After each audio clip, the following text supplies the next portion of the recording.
kubaire kubinuka kusasadya kudigida wano kulusozi gagadde olusozi olw'ebyafaayo olusozi olw'emizimu wano ku kyalo Igulusa mu igomba ly'e Nakalama mu disi y'Iganga abalangira n'abambedda ona kwalere bavuireyo mu butongole ne batyamyako ngobi oba omukulembeze ow'ensikirano bambi omuyaka ow'eisaza lino erya Kigulu ng'olwo ni Gideon Gologolo mwana muto wa myaka 22 era nga onako lwaleero eisaza erya Kigulu bambi livuire maziga nga bafunye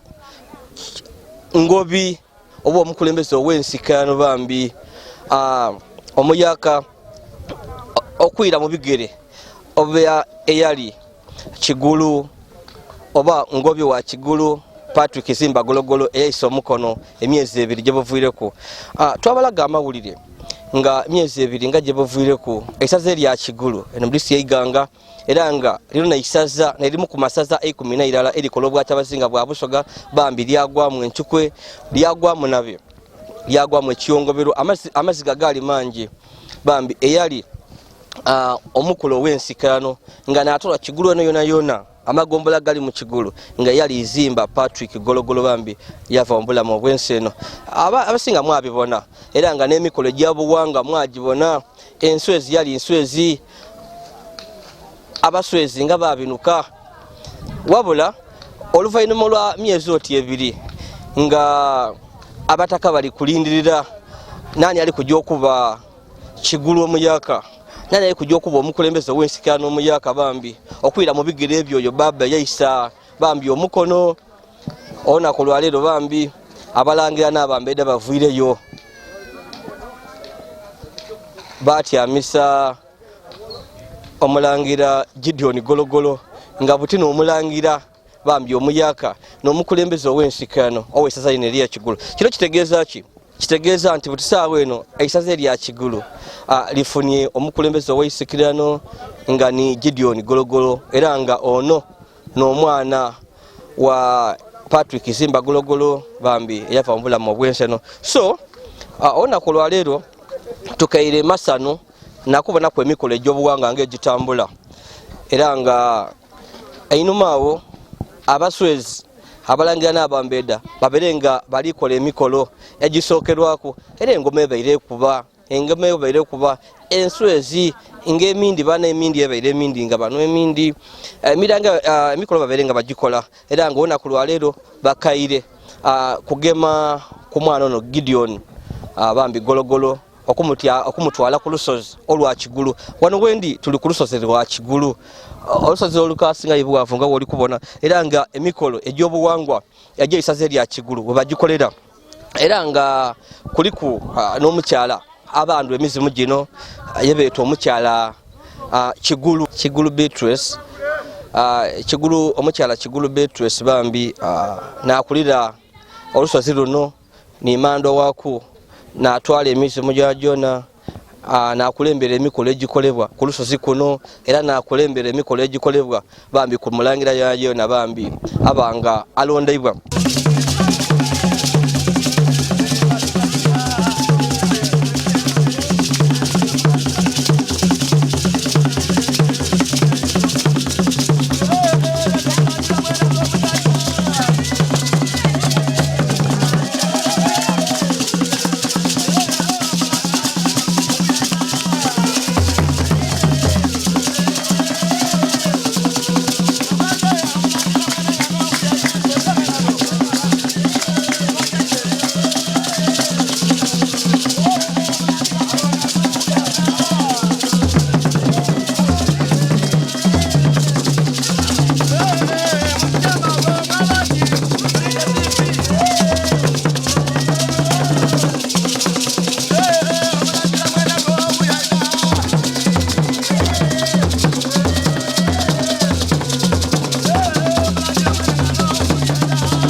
nga wembakobye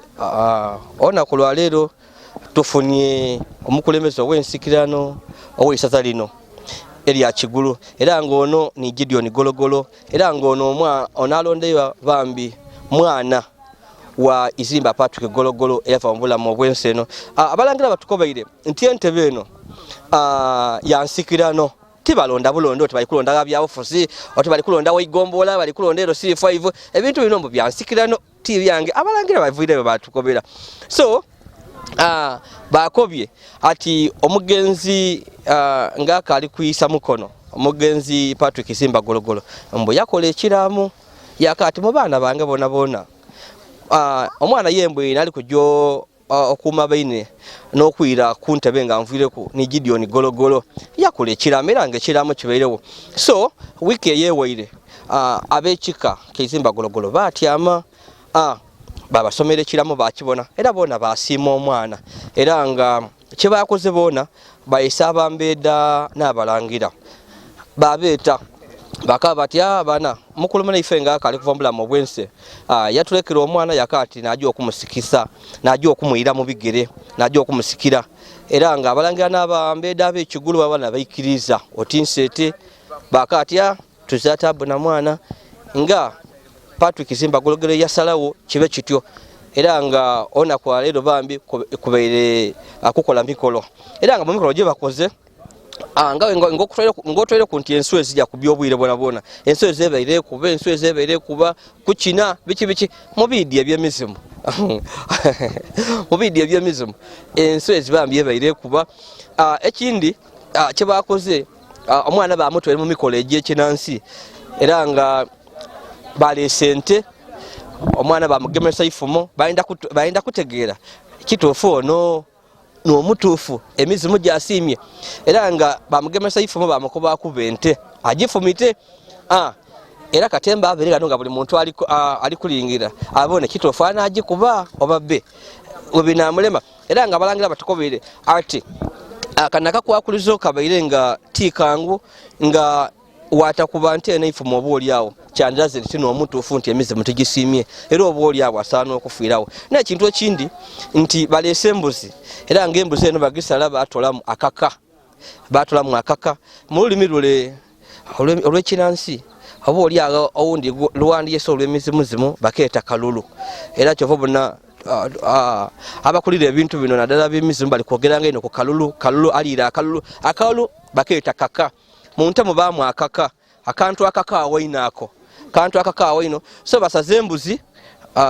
embuzi bagitola mu akaka bakamuwa tukakukalye yakalya era betegereza batawe omaiso babone ali kujja kugongobala ali kujja kugwa ayi muna omwana akaliwo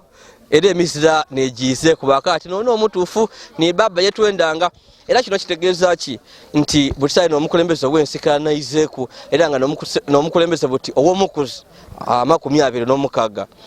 kino kitegeeza nti keerera ebeere mu Kigulu yona butisai agenda ekomye lwaleero GIDEON Gologolo n'omukulembeze w'ensikirano ow'eisaza erya Kigulu erikola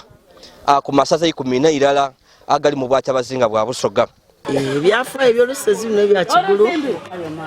olusozi luno lubayiza lwaleeta omuntu yerwenze. Omuntu oyo yabaako yena bamutwikola bamukolera emikolo nga gino gy'bava okukola.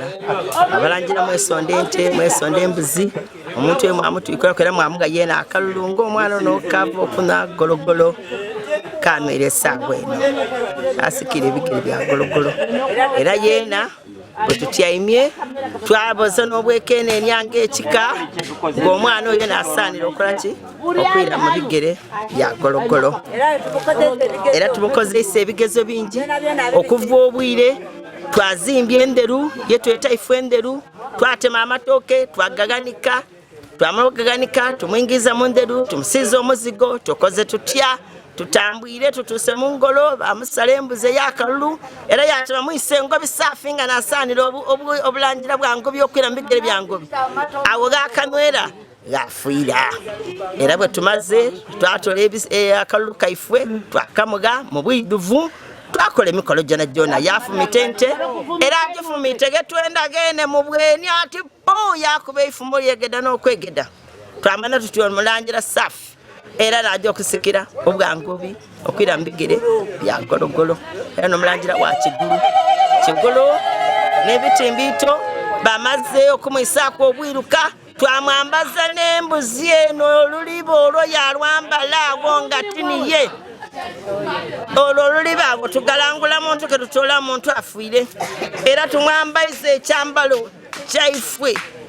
ekyoluwu lwaifwe olw'emondo. Buti saawa eno n'omulangira wa Kigulu aize mu bigere bya gologolo era yesimbaga ati ki atandikira ago aye buti saawa eno tulina amasano ga baba ife gologolo aiseewo era mulangira saafi kuba tumukoze okugira emikolo gye tukola obwire wakati ki tova mu nderu aye yagivuiremu saawa eno mulamu. GIDEON gologolo obugangwa abukoze era yabitamu nga bwe kisoboike obuganga nga bwetaaga butya obuganga bwetaaga buti embuzi n'esooka ey'akalulu yanywa daamu yalya n'akalulu kalenga kalamu tiikafumbe muli kukibona bulungi. Twaira ente yagifumite bulungi ino era twasanuka twesiima. Obugangwa obw'abalangira buli mu buzaaliranwa kuva ku bakidaada baikoona okutuuka ku bamwogererwa okutuuka ku basoogobi okutuuka ku baani bawalaada. Ensonga endeese wano yakuba nti tutiikira omulangira aize mu bigere bya gologolo eyayise omukono. Era bwe tuba tuyidye wano tukole emikolo egy'obuwangwa gye tukoze. Omulangira ono aidye wabatatuukaana wanwa akalulu akasesema ayita seseime wafumita ente akuba miisi aye agikubye mu maiso wagati.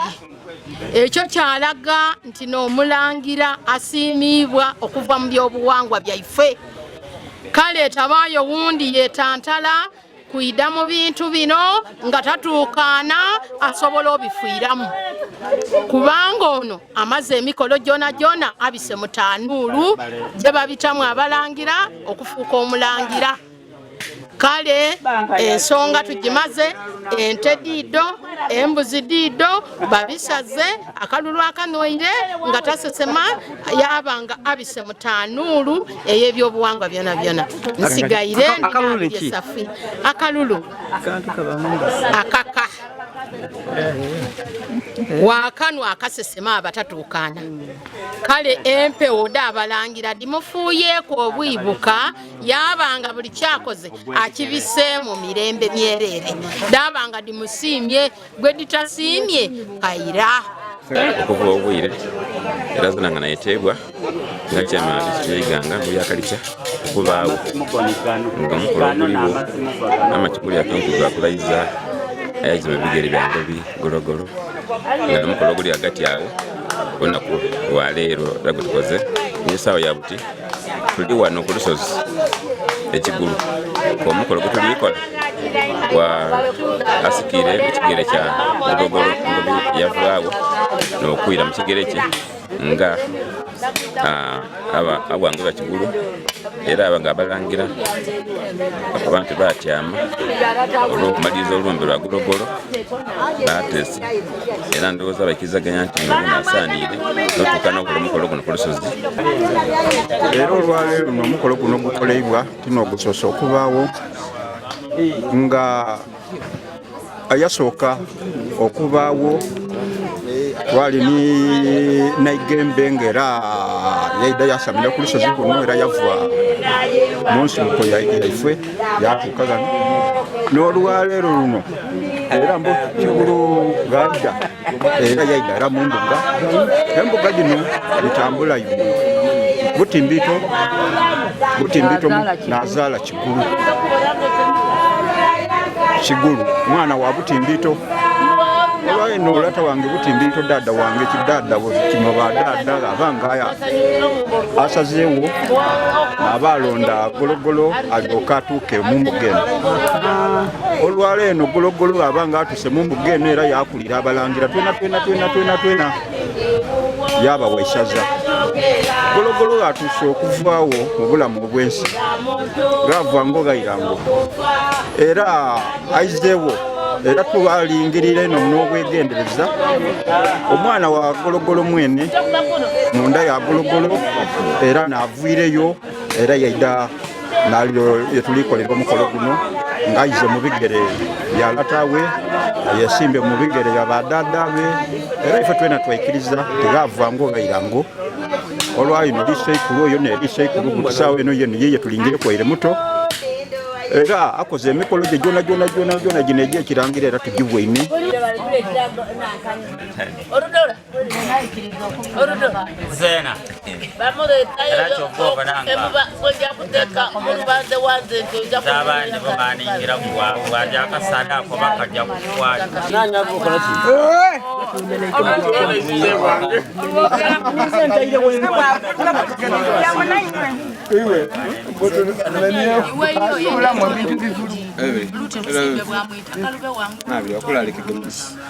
Baba ni kwao lega iyo kisembera ali nyama ndikumbusi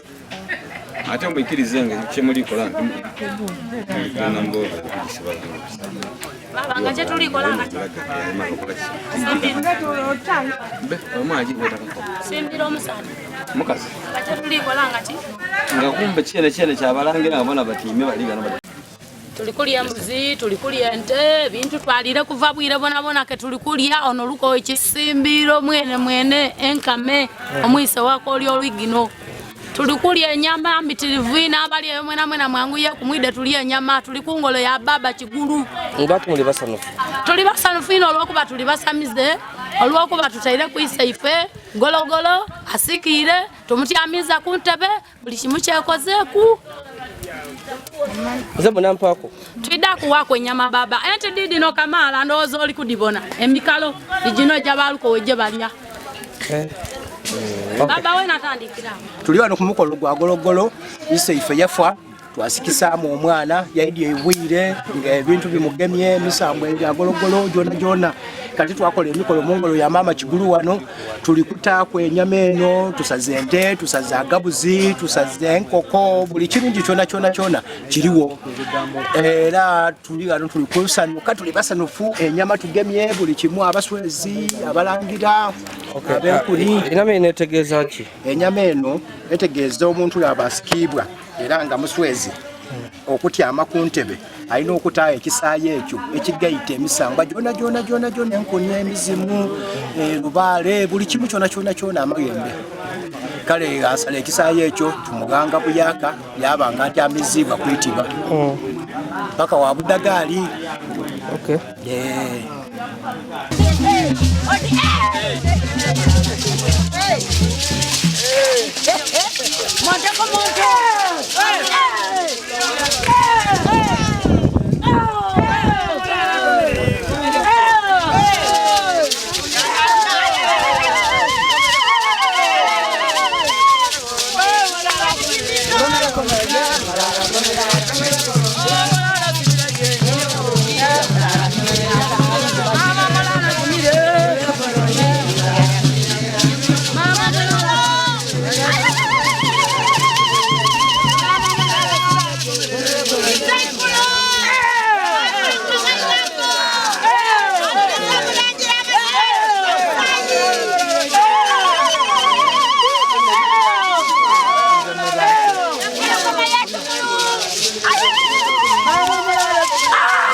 nga wenkukobye batukobye mbwe bya bukulembeze bwensikirano tibalonda bulondo twayikulonda gamuluka tibalonda bulondo bali kulonda erosi mbo byansikirano so mbo bino bigire nga biranda mpola so olwavwaku yagema ku ntebe ya baba we oli yeno olwavuireku baba yakoba ate nali kujja okwirako so nebya bibaire wano era nga okulaga Isanu ente embuzi bambi abalangira n'abambeda nkotole kunaba kopi abaidyewo ku tebula abakopi baidi okuwuniriza abalangira bali kola kikulusozi eyo bona babawirenga kubali yako wendo gra bino binsanusa so achane kibairewo sacha telu kulindirira kiri nti omwana amazo yalondaibwa bamutyamisa ku ikonero oba kuna mulondo ya Kigulu era nga kisigera abalangira batukobere ate bali kujja kumwandulayo eri olutiko lwa Busoga oba lusoga lutiko nga nali kujanga ku representinga eisazeri ya Kigulu mbwacha bazinga bwa Busoga so bitye baire olikuwa wa media mbere nka ali kubeyanulira imundi linzi Yazid Yolisigira owe fabiside ombikado so ebintu bitye baire tubere mukusasadia ifa abandi bine bikola ibo ba kamera ayi wabona engeri y'abantu abemize mu engeri bakinamu wena bambi bikusanusa wena nene mbadaiwe dine engeri yediwomera yedi bamwaka wowo n'engeri bakina kinamwa engeri bayiko kinange emize mugi bagemye engeri bayemba mu bici bambi ebintu ebyo binona so twena tuketeka tubewo bambi atulage ensi so kyo ne kibaire gano oli kwa wa media bakali ku subscribe please go ahead and subscribe like and share our videos tuyozayoza eisazeri ya Kigulu olwa kina kitukibwako nti balonzo omukulembeze awensikirano bambi Gideon Gologolo nekye ekibairewo tusobire tujja kuba nandolito tusobire tujja kuba nakerere olwa kino tomana obo oli awo abalangira kyetubasaba nti baire galala bagamagane batwale Kigulu n'Obusoga mu buntonji nebe ebikola ibagano bambi byatwenza okubalaga nkobyo oli kwa wa media abakali ku subscribe please go ahead and subscribe like and share our videos wabulanga okusasajja kujikaja maiso emigabe jikakuba abali kufuwa emirere abeminde bali kunwa so bena byona nembeda amalongo eda ki weno osobola okwida wabegeeta kubanga bikunumira bambi tuli ku lusozi olusozi olunene olwa Kigulu wano mu igombo ly'ena Kalama kino tikiri wala ino okuva ni mu kibuga eky'Iganga abaidiwe Kigulu muidiwe ngovire kukitirwa emikolo gino wagi temuka mutijiri wala ino nekyo mulangira bamutyamizaako era busawe eno namukulembeza wensikirano weisazeri ya Kigulu owo mukozo gwabe no mukaga Gideon Gologolo no yebatyamiza ku ntebe mwana abeera akali muto mwana myaka 22 jonka ndi Yazid Yolisigira abakali ku subscribinga please go and subscribe onote imekungira